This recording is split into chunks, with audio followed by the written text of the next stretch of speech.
Welcome back to Wellness Wave Radio. Thanks for tuning in this morning to ride the wave with us. Each week our goal is to give you at least one suggestion that will make your life a little better. My name is Phil George. I'm a clinical biochemist, a certified personal trainer, and a health coach. Please remember, everything we discuss on the show is for informational purposes only and should not be taken as medical advice. Always seek the guidance of a medical professional. Just want to mention we have a big seminar coming up June 29th at 184 West Boylston Street. I'm going to be there with my good friend Kelly Hamilton. She's an ICU nurse, and she's also a certified holistic nutritionist. We run it kind of like a game show. We give out prizes and stuff. In fact, if you email me, philgeorge@charter.net, and let me know you're coming and you show up, basically we're gonna give out random gift cards to New Kitchen. So you put your name in the hat, pick out some names, you get to win it. But even if you don't win that, when I ask questions during the seminar, and if you get those questions right, again, you get to pick up prizes. We have a whole bunch of prizes donated by various sponsors. So again, it's kind of like a game show. It's a lot of fun. The last seminar we did last month, we're going to do it once a month. And this particular seminar, we took in questions from various people in terms of what they wanted for topics. So the topic is going to be weight loss, specifically intermittent fasting, time-restricted eating. That's a big thing now. So if you're looking to get into bikini weather or Speedo weather, then basically, check into this. Obviously, you want to be healthy. So come on down, email me, philgeorge@charter.net. I'll send you the information and put you basically in our hat to win a prize. Today's show we're going to talk about, it's kind of had a theme. Last week we had on what's called a direct primary care doctor and her husband, who's a clinical biochemist like me, and we talked about it. But I've also talked to a lot of other medical professionals, and I think most people know our medical system is in trouble. I mean, I remember like when the dinosaurs ruled the earth, when I was working in a hospital, we didn't have this kind of wait in emergency rooms. We could see a doctor in a reasonable amount of time. And, we could have stuff done. Now there's like weeks and months wait. And the other thing is doctors just don't have time for you anymore. Again, going back 20 years or so, when I was in the hospital, most doctors were in what they call private practice, which means they were in charge. They paid their malpractice insurance. They had their office, and maybe way back when they actually wound up doing house visits. They actually go out and see at the house. Those days are gone. But there was a whole different healthcare system. In fact, people have lived in this area for a while. With the Wood General Central Massachusetts area, you probably remember we had UMass, which was actually a public company. Then we had Memorial, which was a private hospital. We had Fairlawn Hospital. In fact, Fairlawn was a big one. No, it was Hahnemann. We had Hahnemann Hospital, which was a big one for birthing. So there was a lot of little hospitals, and they were all independent. So if you didn't like X hospital, you can go to Y hospital. But that's not the case anymore. Basically, I think most people know there are two big players here, and that one of them is UMass, and the other one's St. Thieves. And I'm not saying anything bad about either one of those hospitals, but I just saw in the paper, I don't know, in 6 months into the year, I don't know how much UMass is like millions and millions of dollars in debt. I mean, they're not even making any money. The other thing with what's happened is there's what they call, this is economics, there's economy and scale. So if you have like a really big institution, you have a lot more buying power. You can buy a lot more things. If you want to buy more gauze or buy more needles or buy more this or buy more that, it's a lot cheaper. But again, you lose a lot of the of being able to actually take care of patients because you're kind of looking at the bottom line all the time. The other thing what's happened, as I mentioned before, most doctors were in private practice, which means they could do what they thought was best. Majority of doctors now, they're actually employees of the hospital, which means they get paid. They're on salary. They get paid X amount of dollars. So they don't have this autonomy where they can kind of do what they think is best because they have people watching them in terms of what they're doing. So they get a CEO out of Harvard, basically, with an MBA. And I'm not going to mention that I have a physician that's actually a friend of mine, and this actually happened to him. So if you guys are familiar with HMOs, what happens with HMOs, you can't see a specialist unless you're referred to by your primary care. They're what they call the gatekeeper. So this particular doctor, he had a private practice, and what he did is a big hospital came in. I'm not going to mention which hospital it was. They came in and they said, we're going to kind of make you an offer you can't refuse. They said, because what we want to do, we want to take over your practice. We're going to pay your malpractice. We're going to put office staff here. But we're going to also, our HMO, our primary care doctors, which are, again, all part of this gigantic hospital, they're going to go in there and they're going to, we'll refer, patients. He was a specialist. And they said, if you don't come along with us, then, it's not much incentive for us. They didn't blackmail him or anything, but they're just saying there's not incentive for us to refer patients over to you. So he had the potential of losing a lot of his client base by doing that. So obviously, you've got to make money, you've got to feed your family. So he said, I'll give it a shot. So he gave it a shot for a while. And what he found was once a month, they would have one of the MBA people come in that weren't physicians and say to him, well, maybe you need to see more patients, maybe you need to do this. And they were kind of micromanaging him on what he should do. And he didn't like that. He didn't think he could actually give his patients the kind of care that he thought that they should have. And eventually he broke off and he went back into private practice.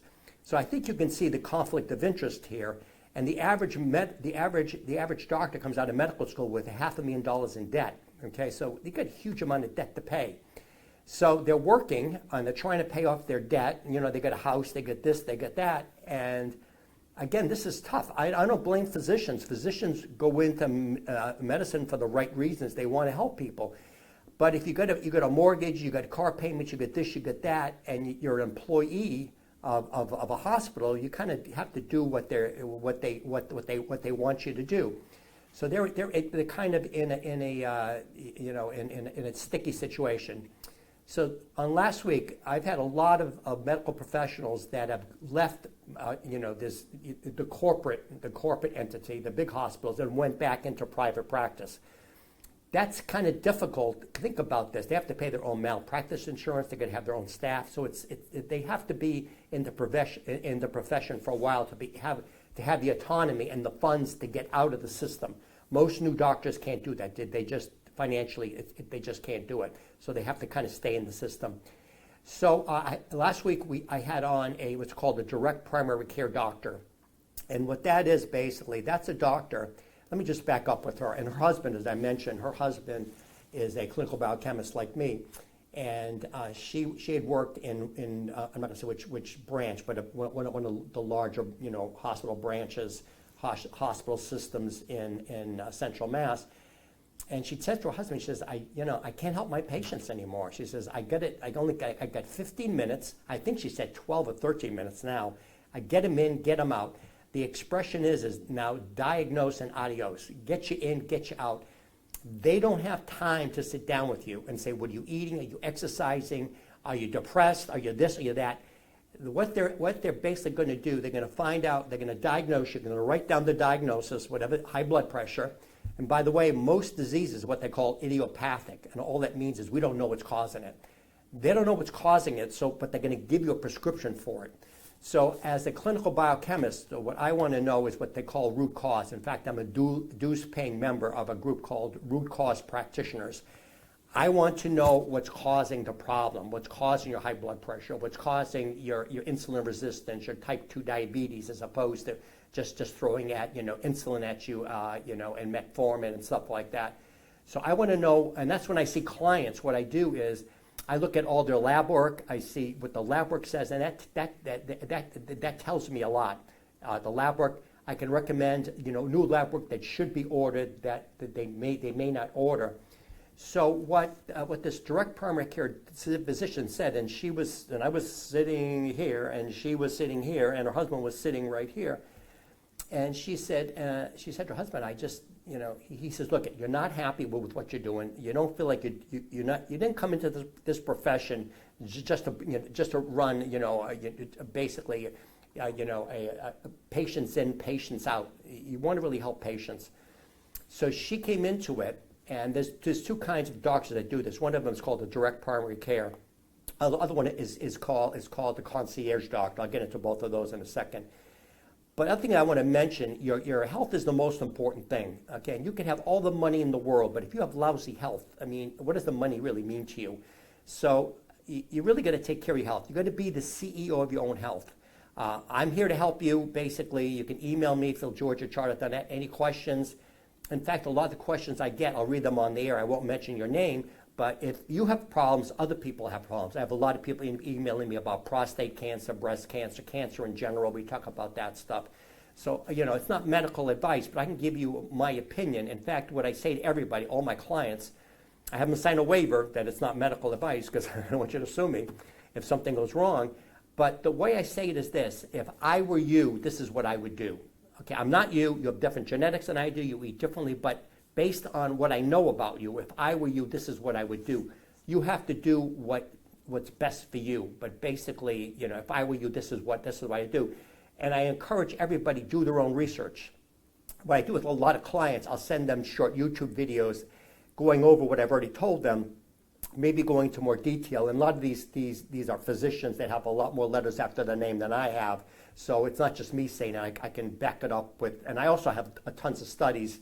Again, I'm kind of crazy. I get up early in the morning and I just read research papers all the time. It's just a hobby of mine. I like doing that. The other thing is, unfortunately, with most physicians, they're working a ton of hours. They don't have time to go home and read research papers. Okay, this is what I do. I read research papers and I have things that back it up. So a lot of times doctors are not up on the latest research and the latest studies. In fact, with the direct primary care I had and her husband, we were talking about that. And so she says, give you an example. I have what's called the concierge doctor. With a concierge doctor, a direct primary care doctor doesn't take insurance, okay, basically. So you'll pay them so much per month. So with me, my wife owns a business. So what my wife does with her business, this comes out, fortunately, I don't have to pay for it. It comes out of my wife's business because it's a business expense. So my whole family goes to this doctor, and actually he's in Putnam, Connecticut. And actually I saw him yesterday, and it was interesting because, again, I'm a clinical biochemist, so we talk a lot of medical mumbo-jumbo stuff. So we have difference of opinion sometimes. But hopefully, well, he respects me. I just tell him, these are the lab work I want done. This is what I want. He just orders the lab work. And, we talk back and forth. So I had my annual physical with him yesterday. Now, I don't know if anybody wants to email me and let them know how long they spend on their annual physical, but I was in there for an hour and a half to 2 hours, okay, and I'm in good health. I'm on no meds. I got really zero medical problems. So it was just checking up. So I go in, they put me on, they do an EKG, my heart's good, they do my blood pressure, they do all that stuff. And so the nurse comes in first and does all the preliminary work, and they ask me a ton of questions. What are you eating? How much you exercise? A huge list of stuff they went over. That's about a half an hour with these RNs, these nurses. So I'm sitting with them. And again, the direct primary care doctor, again, feel free to email me, philgeorge@charlotte.net. I'll send you over. I'll give you an introduction to her if you want to meet with her. And so what we again went through half an hour with that.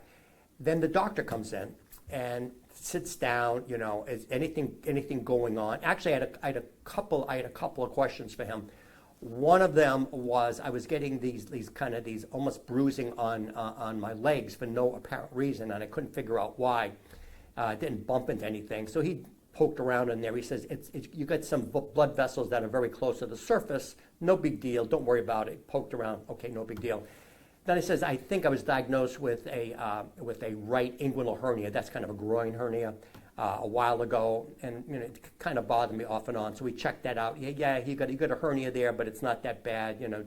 Just don't go crazy with stuff. So did the typical thing, but went through everything. How much you're exercising? What are you doing with here? What kind of supplements are you taking? What kind of food you're eating? Another hour with him. So it's either an hour and a half or 2 hours. You're not going to get that with allopathic or Western medicine. They're going to get you in, they're going to get you out. They may have the nurse do blood pressure and stuff like that, but they're not going to go into that kind of depth in terms of what's going on with you. So if you think about it, when was the last time you went to a physician, and the physician, after they ask you what's going on, maybe did your blood pressure and stuff like that, maybe stethoscope up to your heart, listen to this stuff. They ask you, what are you eating? Are you exercising? They don't have time to do this. Again, they get 13, 15 minutes. I don't know how long the average doctor spends on an annual physical, but I can't imagine it's that long. So what my direct primary care doctor that was here last week, she said that she had about 2,000 patients assigned to her, 2,000 patients. So what a direct primary care doctor does and what a concierge, they limit their practice.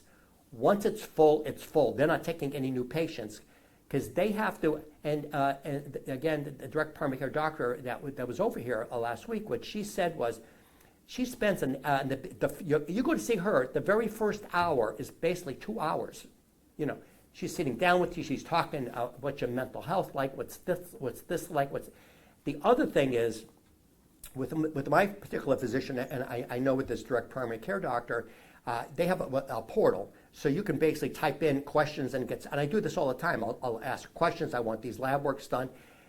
Also, you can call them. You can call them pretty much all the time. And you'll get the actual physician. The other thing they're doing now with allopathic or Western medicine is they have a lot of nurse practitioners, nothing wrong with nurse practitioners, physician's assistants, or just RNs, nothing wrong with RNs. But you may have 5 different people. You may not even see your doctor. You may call in and say this, and then the nurse or the PA or the NP is going to talk to you. They really don't know you. Again, they've got 2,000 to 3,000 patients in their clinic. I mean, they can't know you, but they can't know you personally. They're looking at your chart, and this is what they see. With a concierge doctor or a direct primary care doctor, they know you. I mean, in fact, she's going to know. She only has 30 patients. She's going to know you. She spent an hour sitting down with you, or my doctor spent an hour sitting down with you. He knows you. He remembers you, what's wrong with you, and the rest of this stuff. You're just not a faceless number on a chart. So again, I want to emphasize that basically your health is the most important thing. The other thing a lot of people will do now we have artificial intelligence. So you can go on ChatGPT and you can type in a lot of your symptoms, and they'll come back and let you know what's going on with that. So what I found is a lot of physicians are leaving because they're getting really depressed because they can't do what they want to do with their patients. That's why, in a way, you kind of have to be the CEO of your own health. You're the one that has to take care of yourself, because no one cares more about your health than you do. So you have to kind of watch that. I just want to back up. So I don't know whether you like the Trump administration or don't like it, but he has Casey Means. She's actually an ENT, ear, nose, and throat doctor, and she graduated from Stanford. She wrote a really good book. If you have a chance to read it, it's called Good Energy. And what happened with Casey is what happened with other doctors I know. They're leaving the mainstream medicine. So even though she got her MD, she did not renew her license because she said, I'm not really helping patients. So she wanted to go out there and do something bigger. A lot of people are saying, well, Trump put her in charge of this, of one of the health, the ABC health companies and the government, but she's not a doctor. Well, technically, she is a doctor. She's got an MD, but she did not renew her license. So she's still a doctor, but she's not a practicing doctor. So what happened with her, interesting story in the book, and again, she's a doctor and she basically knows a hell of a lot more than the average person does.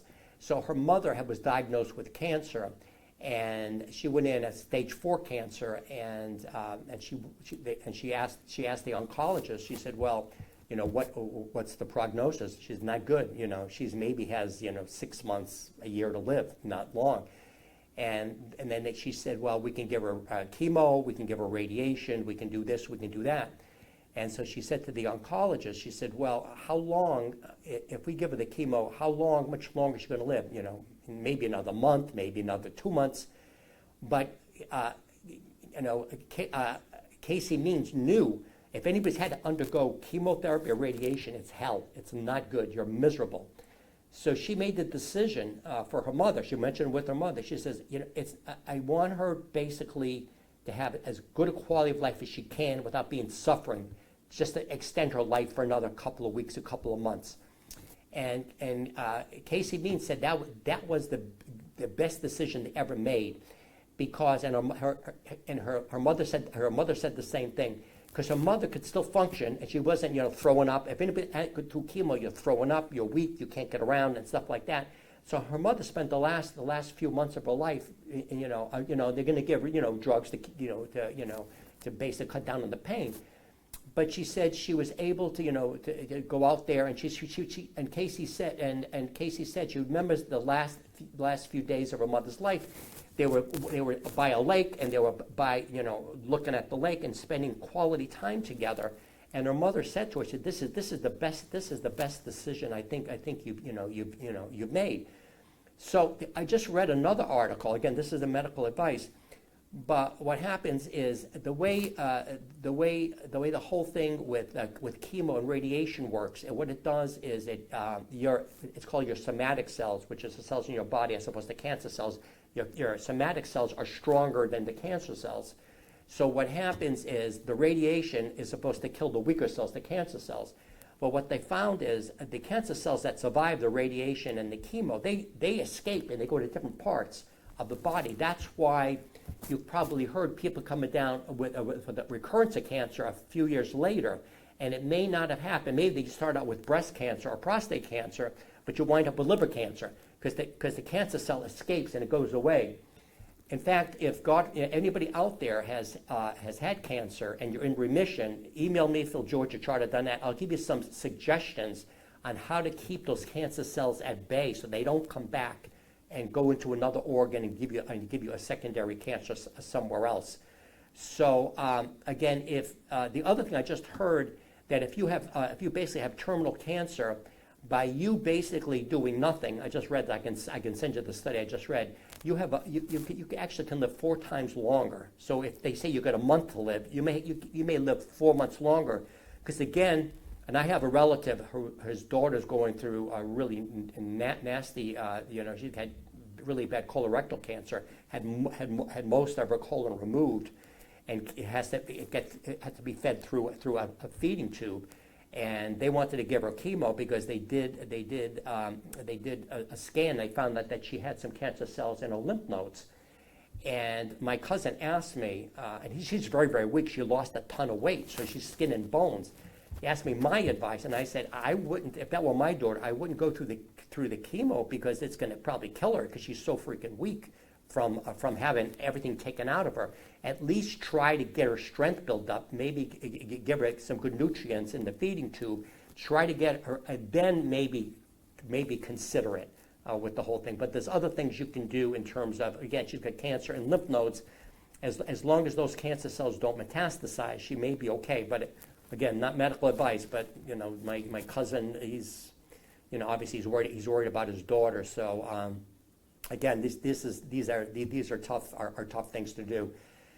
The other problem with the medical system, and these are hard, true statistics.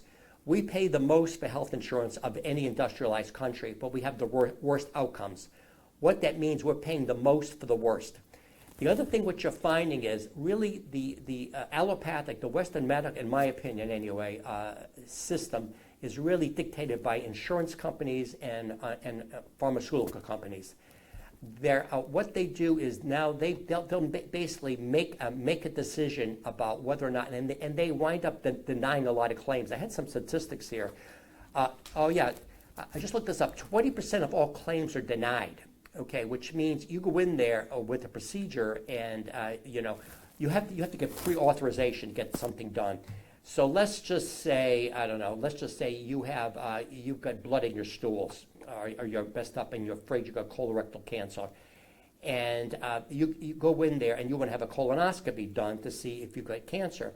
Now, most of these are covered. That's not a problem. But let's say you don't check all the boxes, or better still, your doctor doesn't check all the boxes. They may refuse that particular procedure for whatever reasons. Okay, you can certainly appeal it. You can do a lot of other stuff, I'll give you some real life examples with me, with the problem I've had. And I think I'm something up on the average person. I'm a biochemist. I understand this stuff. Most doctors, I'm those doctors. Well, actually, most doctors only had one course in biochemistry, only had one course in nutrition. Again, they're going basically diagnose, adiose, give you a pill, give you a procedure. That's kind of what they're trained to do. Again, nothing bad on doctors, but that's kind of, they only get a few minutes to see you and do everything else. So I had a condition. Again, I track everything. I'm what they call a biohacker. So I know my heart rate. I know this. I know that. I know what's going on. I wear an Oura ring, measures everything in my body. And every morning I know what's going on. So I got a pretty good handle on my heart rate. So a few years ago, what happened was my heart was going through the roof. I usually have a normal heart rate of around 50. It was going 60, 70, up, down. I'd lay in bed and my heart is pumping out of my chest, and I was getting concerned, like AFib, things like that. So I wound up basically, seeing, arrhythmia specialists, and I knew what they were going to say. They were going to put me on something called an ablation. Now, when an ablation is basically, they go into your heart and they burn out part of your heart muscle and try to get a new pathway, because your heart is an electrical pump. So what happens is something called your vagal nerve. It goes from your brain away through your body. It also goes through your heart, and it sends an impulse for your heart to beat a certain way. Well, there's pathways in your heart. You can imagine like electrical wiring, right? And there's different wires in different places. So let's say this wire is messed up, and it's not getting the correct beat. So what they want to do, they want to burn out this part of the heart, this part of the heart, of the electrical system, and maybe rewire it to this part, like do rewiring of the heart, basically is what they're doing. So one of the things about heart muscle does not regenerate. So if you have a heart attack, they may tell you you got a 20% damage. That means 20% of your heart is damaged. You're working with 80% of your heart. So when they do the burnout, they're burning out parts of your heart muscle, which means that's not coming back. I also found out that about 80% of the time this works okay, the ablation, it works. 20% of the time it doesn't work. They may have to go back and do it again. So this could happen, unfortunately, repeatedly. So I said, I don't think I want that done. I'm looking at other options. What's the root cause of this? So I did some research, and I should have known this, but I didn't. So I found out what they do. My friend Kelly Hamilton, the ICU nurse, in fact, she was on the show. She was on the show last year. I'm gonna have to have her back on again, because she's an ICU nurse. So there's something called the crash cart. So when I worked in the hospital, you probably heard that called code blue room 22. Okay, everybody rushes into room 22 with what they call a crash cart, and what they do is with the crash cart, they'll wind up putting in an IV in you. And one of the things in the IV is high dose magnesium. And they found out that basically that, at least 40% of the population is magnesium deficient. And with the IV magnesium, it gets you out of the heart arrhythmia. So what I did is I said, well, geez, I'm probably magnesium deficient. And actually, even if they test your magnesium in your blood, that's not a good test. I'm running out of time. I can tell you why that's not a good test. There's a better test to test your magnesium. Email me, philgeorge@chartered.net. In fact, if you have lab work you want reviewed with me, email me, philgeorge@chartered.net. We can sit down at New Kitchen or someplace, Dunkin' Donuts, and we'll go over your lab work. And again, I don't charge for this. I have other ways of getting reimbursed. It doesn't cost you anything, but I have other ways of getting reimbursed. Long story short, because we're running out of time, what I did, I just really upped my magnesium. But there's all different types of magnesium. So again, you have to contact me to find out the right kind of magnesium to get you out of arrhythmia, or to help with your brain health, or other things like that.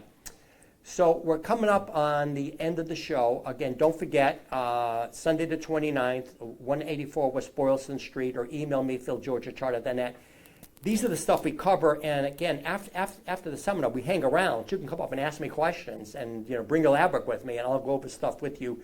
So we hang around almost an hour, Kelly and I, just answering questions. So we're coming up to the end of the show. Again, feel free to email me, philgeorge@chartered.net, and we'll be back next week. Thanks for tuning in. One of the most common questions I'm asked as a biochemist and health coach is, what are the best supplements to take? Choosing supplements is a tricky business. Many companies have poor quality control and questionable ingredients. In the past, I had to send clients to several different websites. I am now able to offer one-stop shopping for all the quality brands I recommend with no shipping cost and a lower price in most cases. Just email me, philgeorge@charter.net, for a free consult.